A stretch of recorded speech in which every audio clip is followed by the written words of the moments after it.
What is your name? We'll fire her immediately. She stays.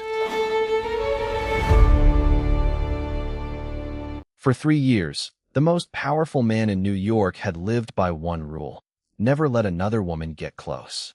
People whispered about it in penthouses, exclusive clubs, and private boardrooms, each version more dramatic than the last, but no one knew the truth, and no one dared ask Adrian Moretti himself. I certainly didn't. At 24, my biggest concern wasn't mysterious billionaires or whispered legends. It was making enough money to keep my mother's physical therapy going while juggling double shifts at the Grand Lexington Hotel and online college classes that never seemed to end. The October rain tapped softly against the towering glass windows as I adjusted the silver tray balanced carefully in my hands, watching Manhattan shimmer beneath thousands of lights that looked close enough to touch. The charity gala had already attracted politicians, celebrities, hedge fund executives, and people whose watches probably cost more than my childhood home.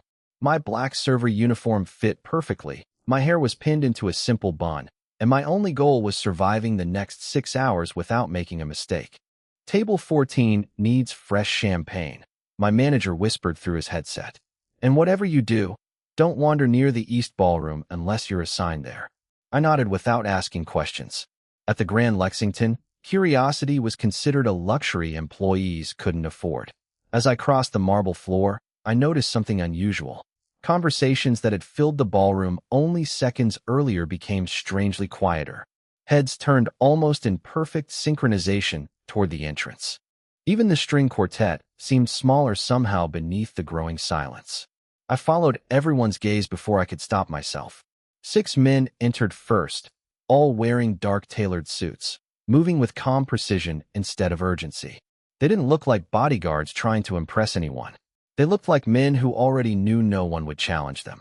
Then he walked in. Adrian Moretti didn't raise his voice. He didn't smile. He simply crossed the room with measured steps, his charcoal suit fitting as though it had been crafted for him alone. Every person he passed instinctively created space without being asked. It wasn't fear I recognized first. It was certainty. The certainty that this man never needed to demand respect because the room surrendered it before he spoke a single word. I lowered my eyes immediately, reminding myself that wealthy guests were simply customers, nothing more. I had no idea that before the night ended, the one man who hadn't allowed a woman near him in 3 years would look directly at me, and everything either of us believed about our lives would begin to change. I kept my attention on the champagne flutes, pretending the atmosphere around me had not changed, but it was impossible to ignore the invisible current flowing through the ballroom. Guests who had spent the last hour laughing now measured every word. Hotel executives suddenly stood a little straighter. Even the musicians seemed to soften their performance as Adrian Moretti exchanged quiet greetings with people whose names regularly appeared on financial news. No one rushed him. No one interrupted him. Somehow, everyone waited for him instead. I reminded myself that I had trays to deliver, bills to pay, and absolutely no reason to care about a man whose world could not have been farther from mine. My mother always told me that powerful people lived behind invisible walls, and ordinary people stayed safe by never trying to climb them. I intended to follow that advice. I stopped beside table 14 and carefully filled crystal glasses one by one, making certain not to spill a single drop. My hands had become steady after thousands of hours balancing trays through crowded rooms, but tonight something felt different. It was not fear. It was the strange awareness that someone was watching the room with complete control, noticing details everyone else overlooked. As I stepped backward, my heel brushed against the edge of a decorative platform holding an enormous arrangement of white orchids. The tray tilted just enough for one champagne flute to slide across the polished silver surface. My heart stopped. I reached for it instinctively, catching the stem before it struck the marble floor. The glass survived, but a thin ribbon of champagne splashed across the sleeve of a dark charcoal jacket belonging to the gentleman who had quietly stepped beside me without my noticing. I froze. The ballroom seemed to lose every sound at once. My stomach dropped as I slowly lifted my eyes until they met his. Adrian Moretti looked at the faint shimmer of champagne on his cuff before looking back at me. His expression never changed. There was no irritation, no surprise, just calm observation that somehow made me feel more exposed than anger ever could. I opened my mouth immediately. I am so sorry, sir. That was entirely my fault. Please allow me to have your jacket cleaned right away. Around us, no one moved. Several hotel employees stared at the floor as though afraid to witness what happened next. Adrian remained silent for what felt like an entire minute before his gaze settled on my face with quiet certainty. And for reasons I could not explain, it felt less like he was seeing a stranger and more like he had unexpectedly found something he had been searching for without even realizing it. My apology hung in the air, unanswered.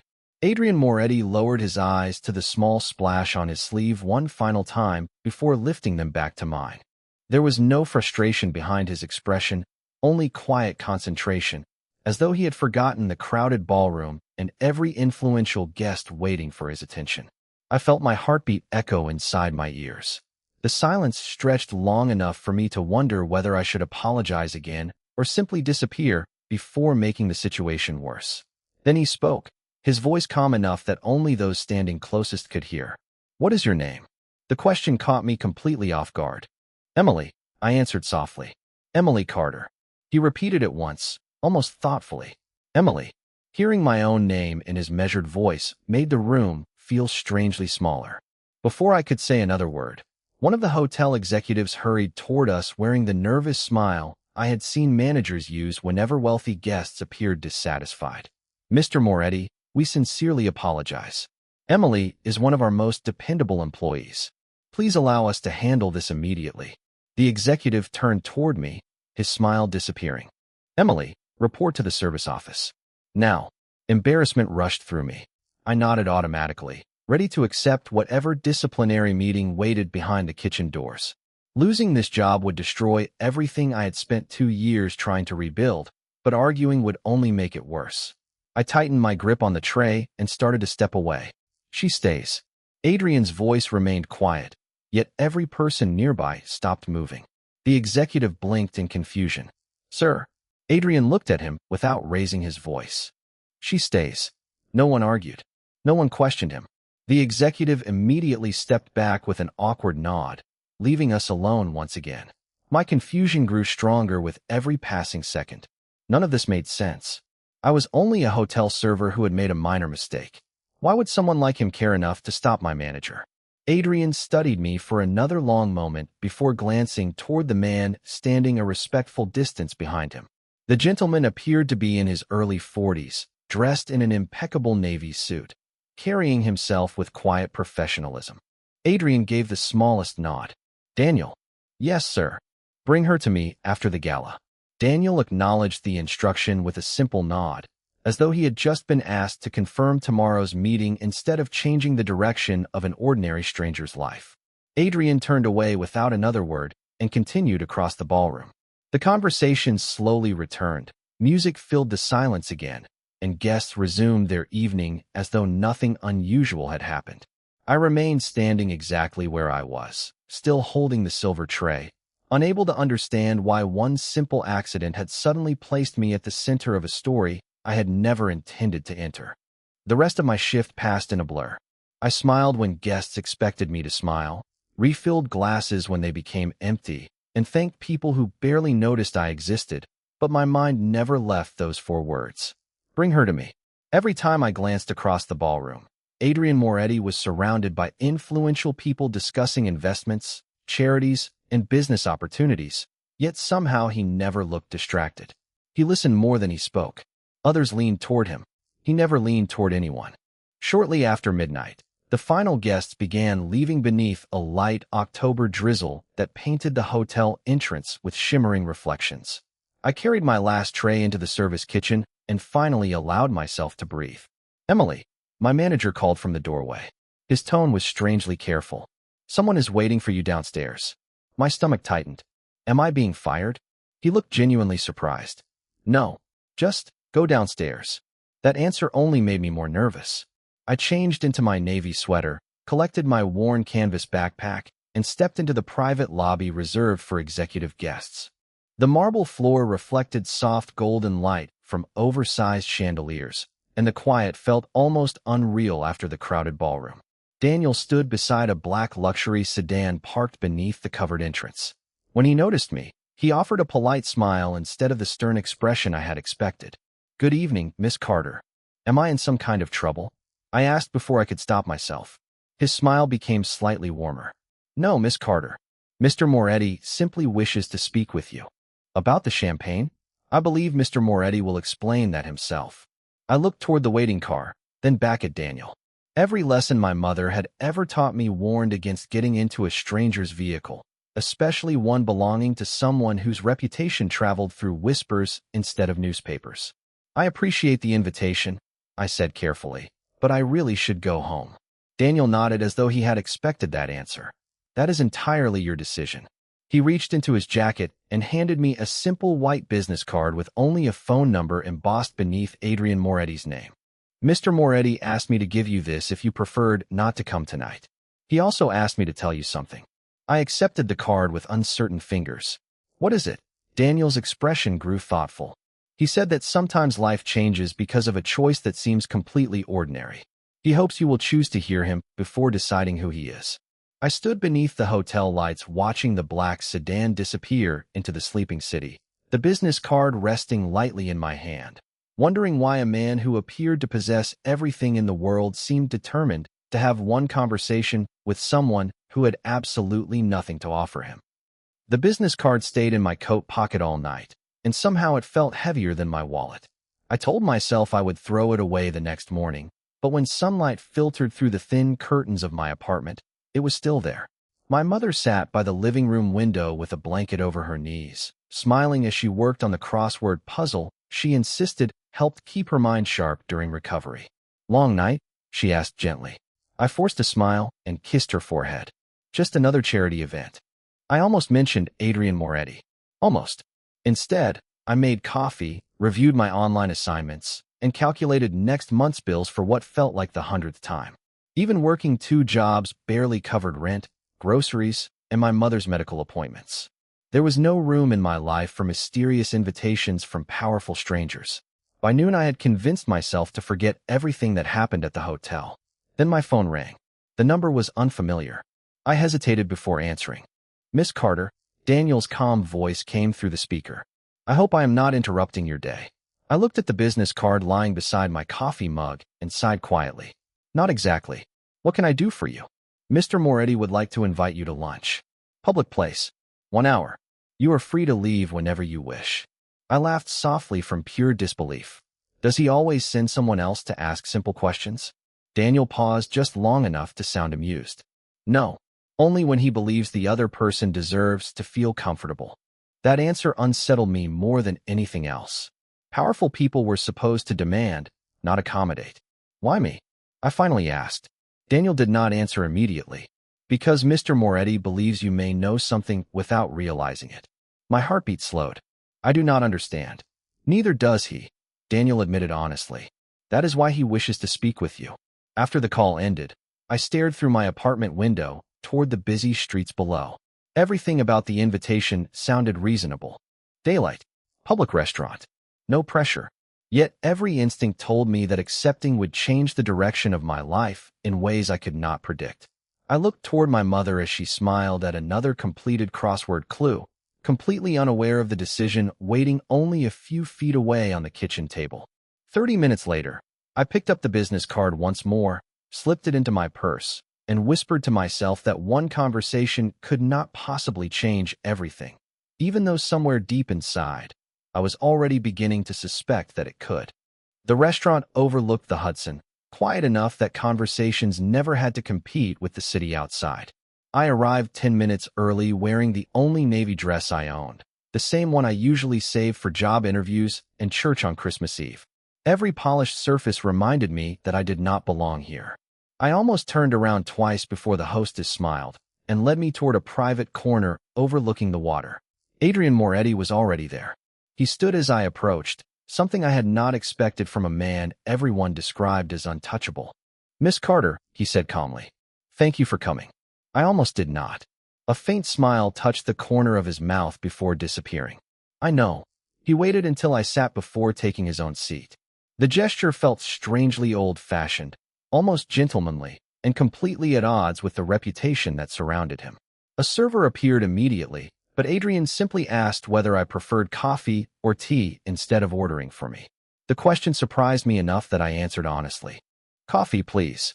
Once we were alone again, silence settled between us. Not awkward silence. Careful silence. Adrian rested his hands on the table and studied me with the same thoughtful expression he had worn at the gala. It did not feel like he was judging me. It felt like he was trying to solve a puzzle. Finally, I asked the question that had followed me since the charity event. Why am I here? His answer came without hesitation. Because when I looked at you, I remembered something I have spent years trying to understand. My confusion only deepened. We have never met before. I know. Then what could I possibly remind you of? Adrian looked through the restaurant window toward the river before answering. A promise. I frowned. I do not understand. Neither do I, he admitted quietly. That is what troubles me. There was no manipulation in his voice, no attempt to impress me with mystery. If anything, he sounded frustrated by his own uncertainty. He reached into the inside pocket of his jacket and carefully placed a small silver locket on the table between us. Time had softened its edges, but the delicate engraving of a wildflower remained visible. Have you ever seen this before? I leaned closer, studying the tiny piece of jewelry. It looked familiar in a way I could not explain. A faint memory stirred somewhere beyond reach, like hearing the first notes of a song I had known as a child, but could no longer remember completely. I looked back at Adrian and slowly shook my head. I do not think so. For the first time since we met, disappointment crossed his face, but it lasted only a second before he quietly asked, "Then why did you look at it as though you almost recognized it?" My fingers rested lightly against the silver locket, and without thinking, I traced the tiny wildflower engraved across its surface. The metal felt unexpectedly warm, almost familiar, yet every time I reached for the memory hiding somewhere in the back of my mind, it slipped away like fog beneath morning sunlight. Adrian watched every movement without interrupting. His eyes did not carry expectation anymore. They carried hope, and somehow that seemed even heavier. I wish I could explain it, I admitted quietly. It feels like I have seen something similar before, but I cannot remember where. Adrian nodded slowly, accepting my answer without pressing further. That is more than I knew yesterday. The server returned with fresh coffee, giving both of us an excuse to look away for a moment. Outside, sailboats drifted across the Hudson beneath a pale autumn sky, while people walked the riverside path without realizing how unusual this conversation truly was. I wrapped both hands around the warm coffee cup, grateful for something ordinary to hold on to. "Can I ask you something?" I said. "Anything. Why spend years searching for a memory that may not even exist?" Adrian looked out the window before answering. "Because some promises refuse to disappear, even when the people who made them are gone." There was no bitterness in his voice, only quiet exhaustion. I realized then that the powerful man sitting across from me looked less like someone carrying authority and more like someone carrying an invisible weight no one else could see. Before I could respond, Daniel appeared beside our table. His expression remained professional, but I noticed the subtle urgency behind his eyes. He leaned down just enough to speak privately. "Sir, there has been unexpected interest in Miss Carter." Adrian's face remained perfectly composed. "From whom?" "People have been asking questions since the gala. Hotel employees, apartment records, work schedules." My stomach tightened immediately. "Questions about me?" Daniel looked apologetically toward me before answering Adrian. "More than one group." Adrian was silent for several seconds. When he finally spoke, his tone remained calm, but something invisible shifted in the air between us. That happened sooner than I expected. I looked from one man to the other, completely confused. "What is happening?" Adrian met my eyes directly. "The moment I asked for your name in that ballroom, people began wondering why." He folded the silver locket carefully and slipped it back into his jacket. "In my world, curiosity spreads faster than truth." I tried to laugh, hoping the conversation had become more dramatic than necessary, but neither Adrian nor Daniel smiled. For the first time since I met him, I realized that simply sharing a cup of coffee with Adrian Moretti might have quietly placed my ordinary life inside a story much larger than either of us had planned. The drive home felt different after that lunch. Every traffic light seemed to last longer. Every reflection in the windshield carried questions I could not answer. Adrian Moretti had not tried to impress me with wealth or intimidate me with influence. Instead, he had looked like a man searching for a missing page in a story he had been reading for years. That image stayed with me far more than the whispered rumors surrounding his name. When I reached my apartment building, I noticed a delivery van parked across the street. It looked ordinary enough, but something about it caught my attention. The driver sat behind the wheel without moving, his eyes hidden behind dark sunglasses despite the cloudy afternoon. I told myself I was imagining things and hurried inside. My mother greeted me with her familiar smile and asked whether the lunch interview had gone well. I hesitated before nodding. Better than I expected. It was not exactly a lie. That evening I tried to return to normal life. I answered emails from professors, folded laundry, and prepared tomorrow's work uniform. But normal no longer felt convincing. Just before sunset, my phone vibrated with a text message from an unknown number. It contained only one sentence. Be careful who asks about your past. No signature. No explanation. A chill traveled through me. I read the message twice before deleting it, convincing myself it had to be some kind of mistake. 5 minutes later, the building's superintendent knocked gently on my apartment door. Emily, he said, 2 different people stopped by today, asking whether you still lived here. I told them I could not discuss tenants. My heartbeat quickened. Did they leave a name? He shook his head. No, they were polite. They said they were trying to reconnect with an old family friend. After he left, I locked the door without really knowing why. My mother noticed the worry on my face immediately. Is everything all right? She asked softly. I forced another reassuring smile. Probably just someone with the wrong address. But even as I spoke, I no longer believed it myself. Less than a minute later, my phone rang again. This time the caller identification displayed Daniel's number. I answered almost instantly. Miss Carter, he said, his calm voice now carrying unmistakable concern. Please do not panic, but I need you to answer one question honestly. Has anyone contacted you since you left the restaurant? I looked toward the apartment window where the same delivery van remained parked across the street. Its engine was still running. Yes, I whispered. I think someone has. Daniel was silent for only a second before replying. Mr. Moretti was afraid of that. Emily, from this moment forward, nothing that is happening around you should be dismissed as coincidence. Daniel stayed on the line while I stood frozen beside the window, watching the delivery van disappear slowly into evening traffic as though it had never been there at all. Emily, he said calmly, Mr. Moretti would like to come himself, but that would only attract more attention. For tonight, stay with your mother, lock your doors, and if anything feels unusual, call me immediately. I promised I would before ending the call, yet my thoughts refused to settle. Everything had changed in less than 48 hours.